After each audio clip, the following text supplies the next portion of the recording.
திமுக கூட்டணிக்கு புதிய கட்சிகள் வரும்னு ஸ்டாலின் சொல்லியிருக்காரு சார். ஒருவேளை அது பாமகவா இருக்கிறதுக்கான வாய்ப்பு இருக்கு. பாமக இல்லை, திமுக கூட்டணிக்கு 2026 நம்ம போகல.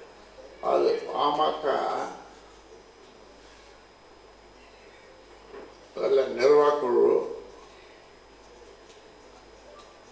அதன் பிறகு செயற்குழு, மாநில செயற்குழு, அதன் பிறகு பொதுக்குழு, இது மூன்றும் கூடி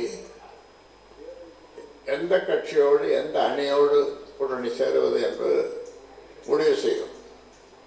அதனாலே அவருடைய கருத்துக்களை கேட்ட பிறகுதான் உங்கள் கேள்விக்கு நான் பதில் சொல்ல முடியும். இதற்குள்ளவே திமுகவோட பேசிட்டுருக்காங்க, அந்த அதிமுகவோட பேசிட்டுருக்காங்க, அங்கே அவங்களோட பேசிட்டுருக்காங்கன்றதெல்லாம்